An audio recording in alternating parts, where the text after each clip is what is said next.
Now we're seeing it as a constant must ban in the second phase, or it will be picked up. Normally on red side, but Xiaohu prioritizing this going into Plex, which funnily enough was Plex's summer pick last year. And it's going to be interesting seeing Plex on the Rumble as well, because Rumble, one of these champions that it can be an absolutely massive playmaker in the right hands, but often it's kind of a neutral pick. Often you end up seeing the equalizer just used on minion waves. You often see... Wait, I did one. RNG. Okay. So obviously we are an online league at the moment. Go. Online now, clan chance, I love it. I'm a bit annoyed because I set in my LPL Gyro, and obviously it's not specific enough, so they didn't show it. You can actually, there was a tweet, shout out to Evelyn on Twitter, who actually put up a tweet recently. You can send in your Gyro video. There is an email there. I need to be more specific. I'll put it on my Twitter after this. But you can send in your Gyro and be part of the crowd that we do not have. Well, we should do it. Should we do it? Let's film one right now. Let's do it. Let's do it right now. Look, before we do that though, let's talk a little bit about the game Why not? We're here. hand. We are here. That is true. That's always true, actually. Langxing going to be on the Aatrox. It's something that very much a carry. He's going to have a difficult matchup though into the likes of Morgan. And we mentioned it beforehand when we were looking at the replays. Morgan is a player that wants to snowball, wants to get a lead, and Beishang often is the one to set him up for that. And he will be going in a lane against Xiaohu. There's a lane swap here from RNG. Meanwhile, WE go for the invade red side start, but it's been spotted out by this well-placed ward from the bottom lane of RNG. Now moving towards the bot side. They've done the leash, and Beishang going straight in for a lane gank. Ming will have the dredge line though.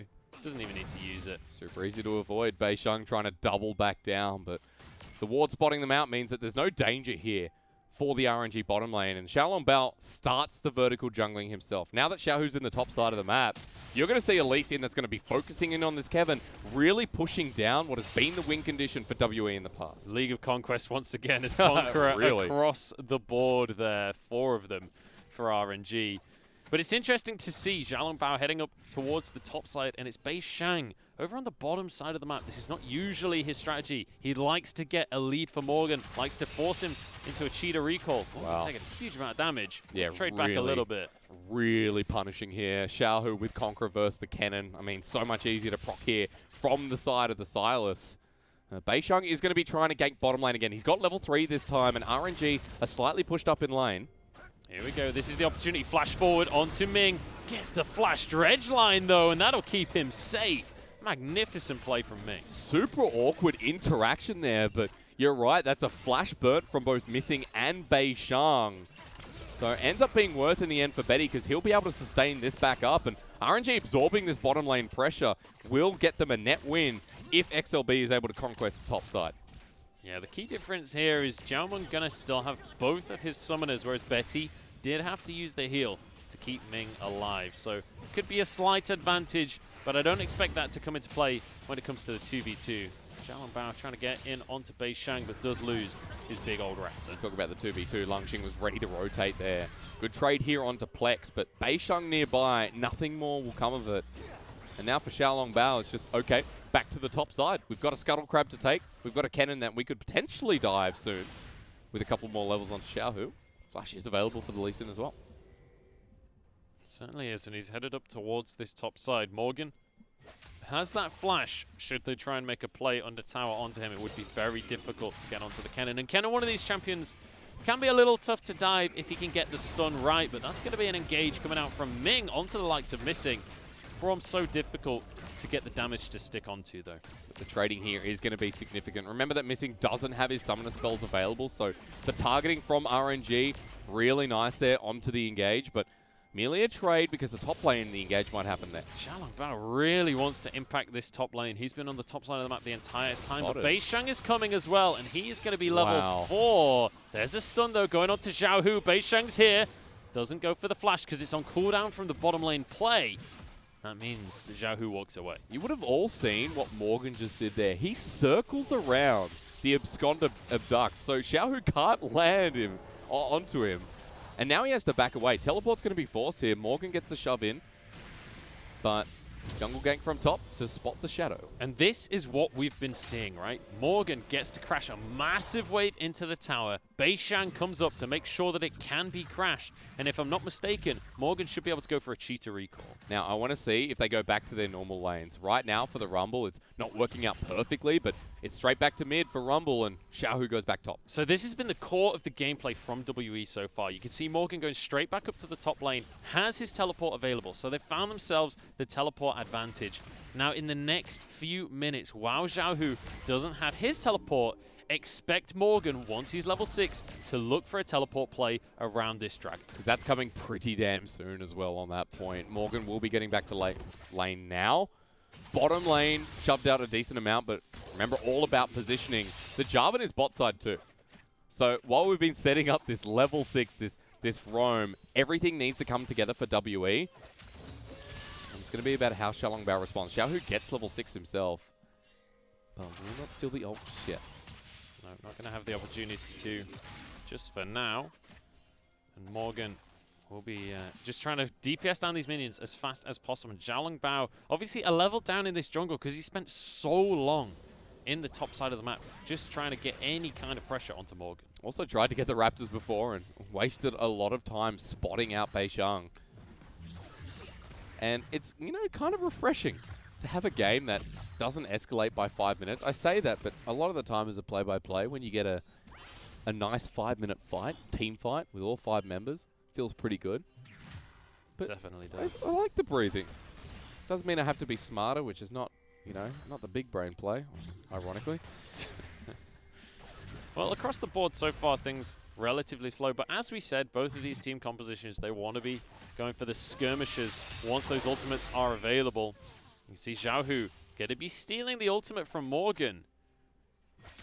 But now we could wait and see what Morgan wants to do. He's hit 6 for himself. He has the teleport available. Are they going to force a play? Well, Beishang's here. I don't think he's been spotted on that ward in the tri-brush. But notice what we're talking about. The ward is set up, or was rather, for WE. But the damage from Betty. Oh my goodness. Xiaolonbao's waiting in the wings. He's not even needed right now. Betty just rails down Missing's health bar.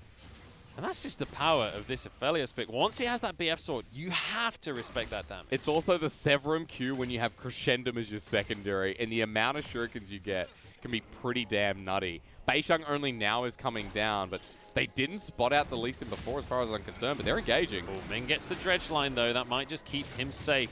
But that's going to be the concussive blows. It does finish off in the end. Can't escape. Heal comes on down, and Ming is going to fall. First blood going the way of Xiaomeng, but it's answered twofold. There's a solo kill in the top lane as Beisheng falls, and RNG just rinse WE. Down from the mid lane, they strike hard, and that's going to be a dragon off the back of it as well. 4 quick kills that really set this game alight. And Xiaohu says, Morgan, you want to make a play on the bot side? I don't think so. Not while you're dead, my friend. Oh my, that's going to be absolutely massive. And now the game's set up for a big, bad Aatrox.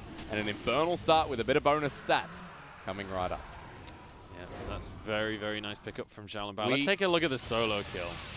It was the stolen cannon ulti that comes out first. And what I was saying before is the Conqueror on Silas just feels better at that point. Happened during the trade in the bottom lane. Honestly, just disrespect from Morgan there. Had his flash, had his own slicing maelstrom. Literally just decided, I guess he thought he could survive. I guess he thought he could get away with it. Maybe just deciding he doesn't want to commit the summoners and accepting his own fate. Now, I do want to transition because doesn't look like we're going to see a replay towards the bottom side. Ming survived for so long, almost gets out, and it's the way that WE have to step back into the play that they then get sandwiched between Lungxing and Xiaolongbao. So for WE, that hurts them in the end. They will get this Rift Herald, but the thing is, at this point, RNG is setting up to contest. But this is a full 5-man play from the side of WE. You can see Betty isn't here. He's only just arriving in the mid lane. So WE are going to get the Herald. Here comes the teleport. Ming misses the dredge line. Xiaohu going to be on the front line with the Cataclysm. Langxing is here as well. Back onto Xiaomeng, and Xiaohu is unleashed. That's going to be 1 kill. Traded back for Morgan, though. In the meantime, the rest of the team is getting obliterated. Oh, not that Morgan way. flashes into the loving arms of Langxing, and that's going to be a double for the Aphelios. Now diving on, finishing off the kill. Langxing only just pops the world ender. Didn't even need it for the fight. 9 kills to 2 for RNG. Almost a 4,000 gold lead. The Aatrox flank is everything. And now with this extra bit of turret plating, another Fedafilios in another League of Legends game. Yeah, let's just take another look at this fight and look at the TP deep in the backline. In the meantime, this is without an AD carry. They already start off strong. He doesn't have World Ender at the start of this fight. You don't expect that Langxing is an issue, but Xiaohu takes so much from WE, so many key ultimates, and then they have to run away to either Langxing or the rest of RNG. And either way, the chase that can follow up with the rest of WE is enough to secure everyone from WE. And I don't know if you saw the equalizer coming out from Plex, but it was pretty much entirely inside the wall outside of the Baron pit. So really unfortunate ultimate coming out from him. And it has to be said, when you look at this team, Morgan and Plex, those are the two Korean players that have been brought into this roster. Plex has been a little bit on the quiet side. We saw a good Yasuo game out of him earlier on in the season, but since then, it's very much been the Morgan show. The Korean import, people remember him as, if I'm not mistaken, being traded by Griffin earlier on, but hang on, I'll pause again. Plex is in trouble. Here we go, kick back, and I mean, it's all she wrote for Plex is he's going to go down. Langxing, no. going to find the kill. 5 kills now on the Aatrox. What does that tell you? We're both play-by-plays, and we see one thing. Fed Aatrox means RNG are not stopping anytime soon. No, they are most certainly not. And Langxing, he was the one that we were saying was one of the weaker parts of the side of RNG. Maybe Morgan could take advantage. What do? They just lane swap him away. Send him to the mid lane. That way, Xiaolongbao and Ming can support him, get him set up for success. Ooh. And then these mid-game skirmishes have just gone all into his pocket. And if we just take a step back, because Xiao is ready to solo kill Morgan with that ultimate in hand, these lane swaps have ruined the game. Time for a dive. Xiaohu wants to get yet another kill onto Morgan. He might sacrifice his life. The Kingslayer not enough, and Morgan finds the play. I said it earlier. Don't dive the Kennen. Yeah, you probably shouldn't do that. And Xiaohu, with his confidence, over-eager in that dive. Going to get punished massively. So a win over to WE in the slightest form will mean something in the long run. But they need more of those, and they need them soon. See if they can find more wins. They're 4,000 gold down right now. It's going to be tough. Plex is just getting camped right now. Immediately, as soon as he's back in the lane, everybody collapses. And as I said before, Xiaolongbao and Ming setting Langxing up for success. Really good bullying here. I mean, look, not good for Plex, but not that I condone bullying at that as well. It is hard. I know bullying, and this is good bullying. Good bullying. Plex is 0-3. Plex essentially has been moved out of this game. And it's the roams from Ming that are coming through. The Nautilus combined with Xiaolongbao. You said it yourself best, that they're setting up Langxing to succeed, who is at 6,300 gold with a completed Black Cleaver. Yeah, they are going to be able to finally drop their Herald. That's the side of WE. A lot of gold going towards the pocket of Morgan, who I've just noticed is going AD Kennen here. Yeah. Well, so I saw the Gunblade, and I saw the Cutlass, and I thought, okay, Gunblade Kennen, yeah, that's pretty normal. Finishes the Blade of the Rune King, though. I want to pull out something. It's a Conqueror's Kennen, right? So the ability to get more on hit, more auto attacks, and I'm not going to explain it too much because you know me, but Blade of the Rune King start here first. Going to give a bit more movement speed on top of Xiaohu as well. But a Dragon is taken on the other side, and Munchables, Beisheng in a bit of a pickle. But just like an onion, he's going to slip away off of your fort. They're always so slippery. Said he's in a pickle. Yeah, well, I've never had that problem with onions. I don't know. Pickled onions, they always bounce off of the plate. Anyway, Xiaolongbao's getting chased down. Equalizer's finally on point, and that's a bullet time to follow up as well. Teleport, though, from Xiaohu. You're absolutely right. Cataclysm onto Xiaomeng, but he got exhausted, so he doesn't have the damage. Langxing needs to be huge in this fight. World Ender comes out. Plex is alone. Doesn't have his flash available and will go down in the end. Dragon, though, goes the way of RNG. You just can't deal with Langxing. A level 11 Aatrox can zone off 3 people, and if you stay in the fight, he'll kill at least one of them. So right now, WE is suffering from this mid lane, and every single objective is not theirs to take. The way this game's going, WE are getting slammed out, having no say whatsoever. Yeah, it's been a really rough situation. Look at the plate gold going towards Betty as well. Most of these skirmishes, Betty's been able to kind of chill on the bottom side. The way that RNG have been playing is around the mid lane, so he's just been sitting, soaking up the minions, and then every time Jiameng leaves, he's able to get plays. Well, at this point, Betty with the Infinity Edge first. Now, just a quick talk about builds. At least in the LPL, I haven't seen other regions what the first build of Felios is at the moment, but in 10.4, we've shifted from the Essence Reaver to straight into the Infinity Edge sometimes, right? You get that early power spike, and when you have Severum and Infinity Edge and the ability to add Crescendum in there as well. Crescendum, we talked about this the other day. There's a lot of early damage that's being accessed here by the Aphelios. Yeah, certainly going to be able to dish out massive damage, especially if you have the Severum as well. Obviously, when you use your Q, it can crit. You're going to be hitting so rapidly that you can just burst someone down. Betty's been found, though. Bullet time does absolutely nothing. Betty flashes, and it's a disastrous gank for WE. Okay, but at least they get the flash out of Betty at the end. They will get this turret, so they're getting something on the board. WE are not sitting and twiddling their thumbs, and that's the main thing here. RNG are backing away, giving the respect to this bottom lane, so a bit more gold to the really only element that is impacting this early game. Missing. He's going to be stepping forward pretty aggressively here on the Braum. In the meantime, Xiaolongbao does manage to find himself their Herald, so they might be able to at least trade towers here to make up for the first one that goes down in favor of WE. When you look at the gold, though, it's 4,000 in favor of RNG. Even if the tower went down, I think they're still going to be pretty happy with the position they're in. But you got to be positive sometimes, you know? You want to give WE something, and Morgan wants to give him a fight. Here we go, diving onto Morgan. The AD cannon not going to do too much with the ultimate. Xiao Hu almost dashes out of the tower's range. Very nicely played. Now, Rift Herald still available here for Xiaolongbao, but doesn't choose to use it in this engage. Beisheng's coming up to the top lane, so another day. As Beisheng looking for the engagement. Xiao stopped his back. Award. They are going to be spotted out. Beisheng baiting this one because the rest of his team is on the way. Jiameng's nearly here. Cataclysm onto Xiaolongbao. Does have the flash available and will go for it. Bullet time, though, will finish off the kill. Beisheng gets the credit. Langxing too late to the party. And suddenly, it isn't RNG getting the tower. It might just be WE instead. Langxing trying to pressure, trying to do something. Plex is moving up here as well, has the equalizer, but not a lot of damage coming out of this Rumble. And now that Langxing is here, WE have to back away. Morgan noticed as well, used the TP to get to the mid lane, so now no longer has the advantage to look for a play in the back line. He's all about pushing up these waves, and that's what he's doing right now.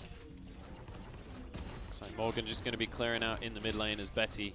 I mean, the Infernum's so good at just clearing out those minions. And this is something that we're seeing in basically all of the leagues, is when there's a bit more of a quiet time in the game, you'll often see these waves just being ping-ponged, and especially in the LPL, part of the reason is they got to be ready for any of these fights that can kick off. You can't be stuck in a lane freezing, because quite often you end up punished and the rest of your team goes down. Yeah, well said, I think, at this point as well. Because we're in a state of ping-pong, it's a good time to take a look at the items as well. Now, Mr. Munchables, what do you see on that screen that tells you that this is a really dangerous Aatrox? The Death's Dance and the Black Cleaver. Yeah, I see that Are you testing my item name knowledge? No, I'm not testing you at all. I'm just showing interest.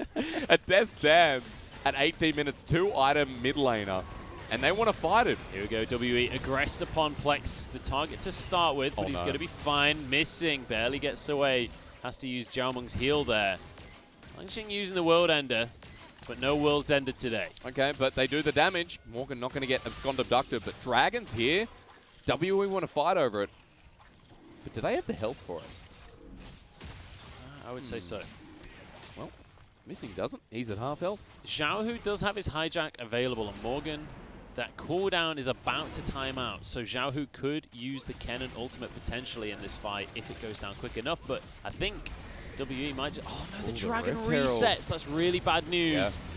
Yeah. He's gonna know! Xiaolongbao gets it anyway, gets a kick straight onto Jiameng as well. Xiao Hu's in the backline though, and he's won. Oh, he gets away! Cataclysm, it's massive! Missing's gonna go down. It's all falling apart for WE. Beisheng collapsed on, and that's gonna be another fight for RNG. I'm with you. I thought that fight was fine, and that kick from the steal, Xiaolongbao dictated that fight before it even began.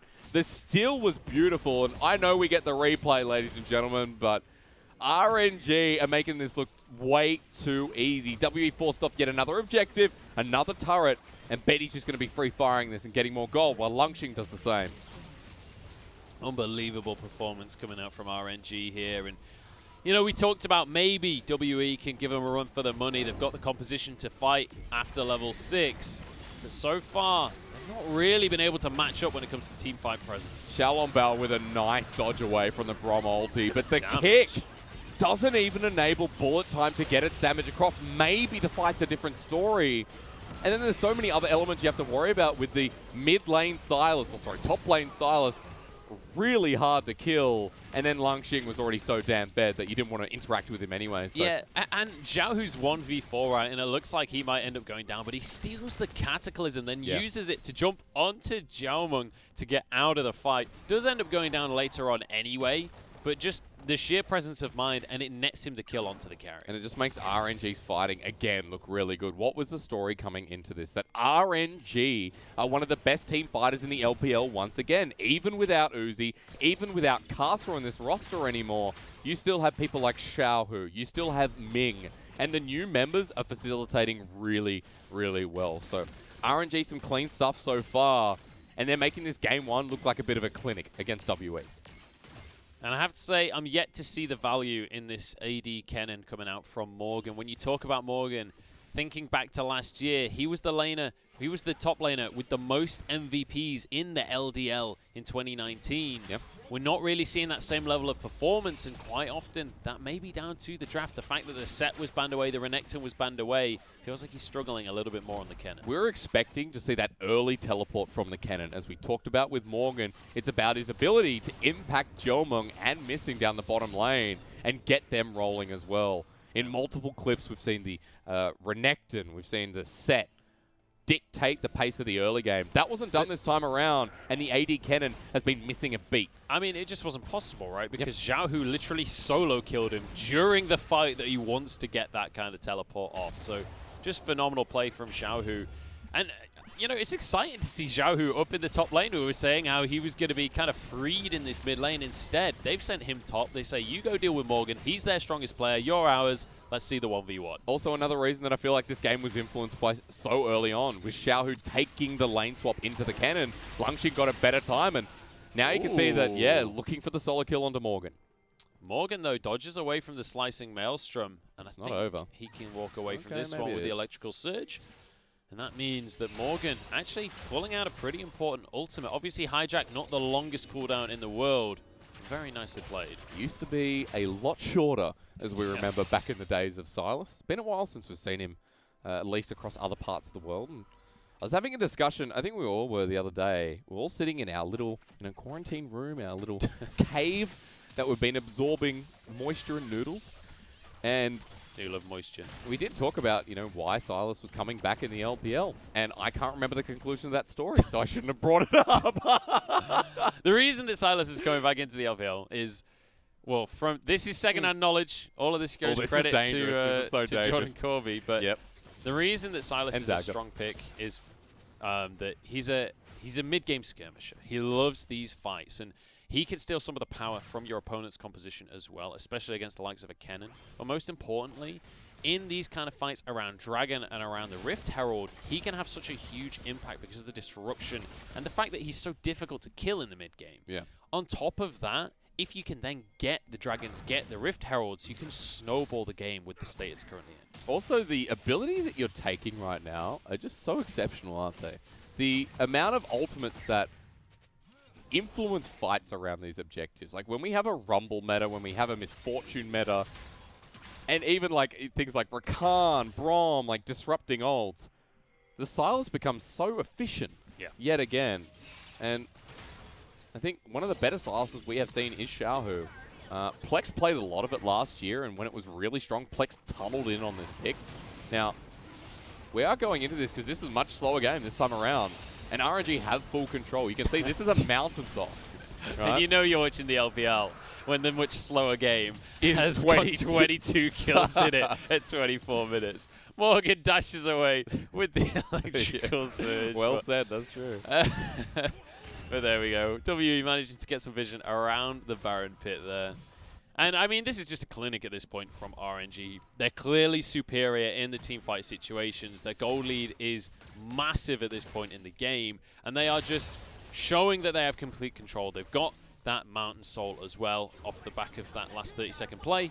And now with Baron on the map, with Elder spawning in 5 minutes, it's going to be tough to see a way for WE to get into this game. But let's talk a little bit about the potential of finding a way into this fight. If they do look for the full 5-on-5 in front of Baron, which at this point Langxing will hard disagree with winning, with letting WE win it at that point.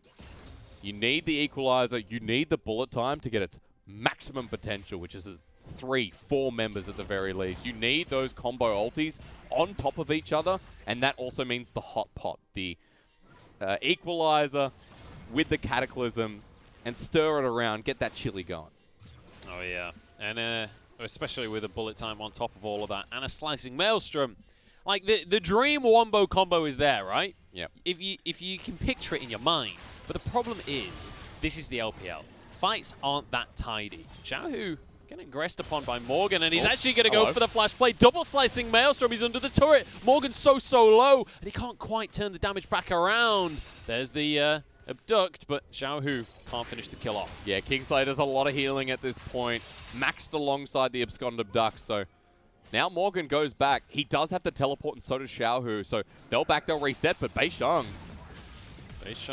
Oh, the resonating strikes there, and it's a kick back into the team. Aatrox is inside the Cataclysm, and the equalizer's not enough. Another couple of kills, one for the likes of Betty, and now, Ming nearly gets a hook there. They're onto the turret, and RNG just snowball. Thoughts of Casa here with that Lee Sin. Xiaolong Bao's been super clean this game. Really nice kick once again. And RNG always deserved this Baron here in game number 1, but now they get some kills, and they're going to take it, whether they like it or not. They're going to get the tier 2. They're going to get the Baron. Now they're going to look to what else they can find across the map. Morgan looking for a 1v1 in the mid lane, but that ain't a 1v1 you want to find. Xiaohu has been outclassing Morgan in that matchup. Xiaomeng, that ain't your red buff anymore, my friend. He has to flash away, and that's going to be given over to Langxing. No summoners bar the teleport, smite, and heal available for WE after that. And Baron taken a massive gold lead from RNG, one that feels like WE are never going to come back from. And compliments all around. WE have been outclassed, outplayed. Feels like every moment of this game. And you know, this is the result that you do expect coming into this series. RNG are the clear favorites. When you look at the scores coming into the series, it's 2-1 apiece, right? They've each got 2 wins, they've each got 1 loss. But when you look at the teams that they've faced leading up to this series, WE lost to JDG. They beat V5 and VG, the 2 teams at the bottom of the standings right now. When you look at RNG, though, they lost to BLG, but they beat Top and they beat OMG. Much more convincing wins, much more convincing results, and you're seeing that visualized right before your eyes with this gold lead. The argument of strength of schedule is a really big one here. Now for WE, I will say that my expectations were a bit lenient to give WE a potential game through this top side. It is only the start of the series, so WE after this is going to have to reset, but we're not at that point yet. We need to see that final fight coming through from RNG, as with Baron, they're starting to push the base and using Langxing on the strong of this bottom side. Langxing is absolutely massive at this point in the game. He can comfortably pressure by himself, and in the meantime, Betty with the Calibrum going to be able to poke away at this tower. In goes Xiaohu. Very, very deep, but he's happy to just go 1v4 right now.